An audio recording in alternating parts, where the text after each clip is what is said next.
Welcome back to Behind the Scenes with UiPath. Today we are at IA Week here in Chicago, and I got to catch up with one of our great customers in the Chicago area, Sarah.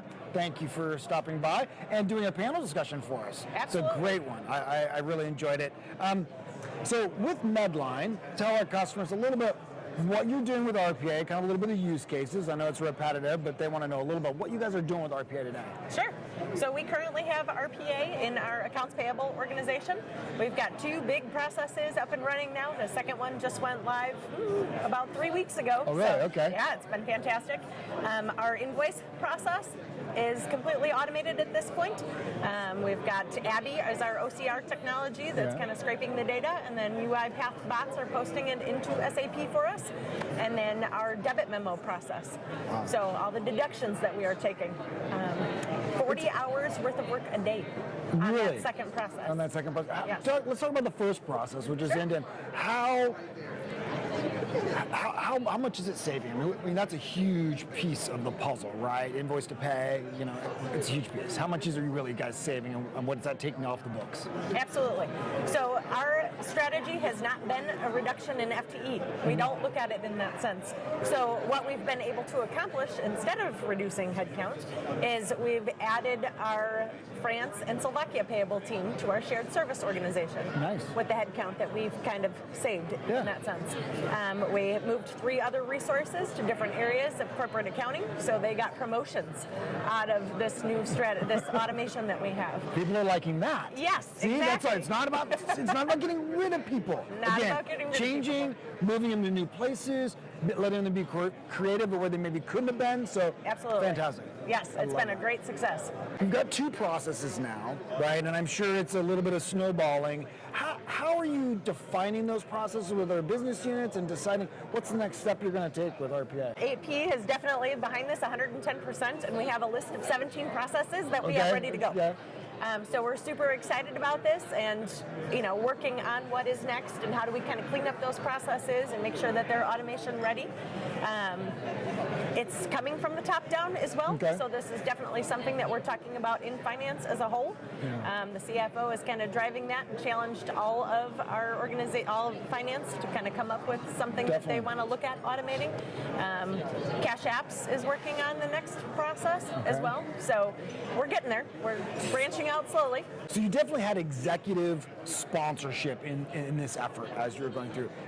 Tell me a little bit about how that happened, because I think it's always interesting to hear whether it's executive sponsor coming in and giving a mandate other than citizen developers kind of bringing it up. So you guys had a mandate. Give me an idea how that went. It happened to be a hallway conversation. Yeah. We had a new CFO, and I just kind of bumped into him, and he's like, "How are you doing? And what's going on in your world?" and things like that. And one of his questions was, "What is your biggest challenge?" And I was, just explaining that we don't have technology to keep up with growing business. Yeah. Business is growing. It's a great thing for us, but we struggle to keep up with all these manual processes.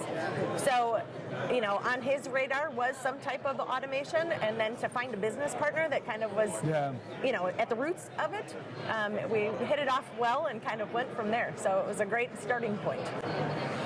You mentioned business partner, and I know we do Academy Live training. We try and get people up to speed. We got the community edition you can download, but we advocate partners, definitely. Tell me your relationship with a business partner, how that helped you kind of get things off the ground and executed. Sure. So we partnered with Ashling Partners. We recognized early on that we did not know what we were doing, and we needed some help. Everybody's in the starting phase, though. I think that's important. Guys, you're in the starting phase.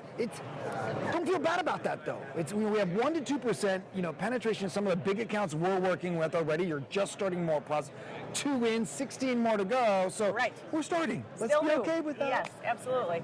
So how did they help? How did Ashling Partners? They were huge in setting the expectations and what everybody needed to do to make this project go forward.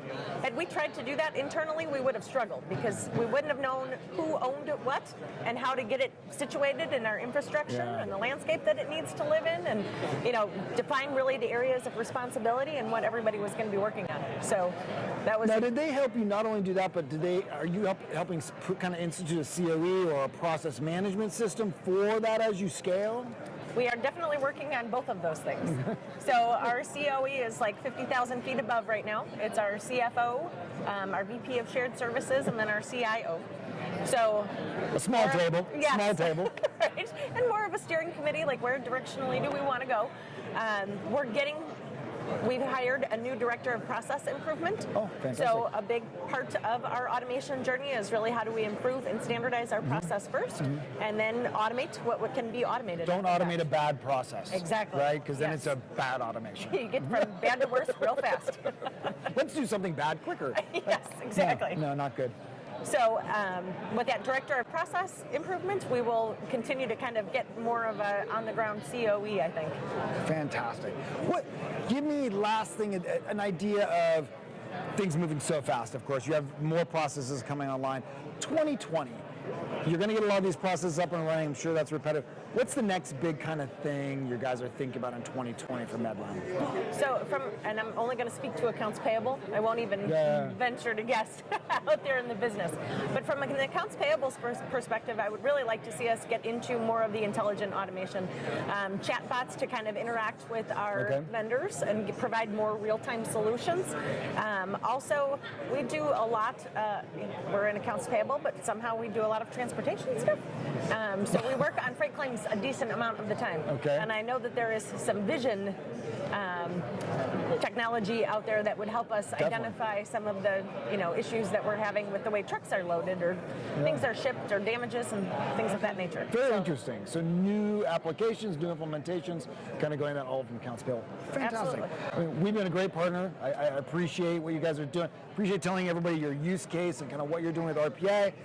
If you guys want more information, of course, join us on our website. We always have our customer stories there, our YouTube channel, and as we're in an event, check out our events page where we will be in the city next with you. Thank you, Sarah, for all your time. Appreciate it. We'll be on a panel hopefully soon. That sounds Talk great. to you. It was great to see you. Thank you, everybody.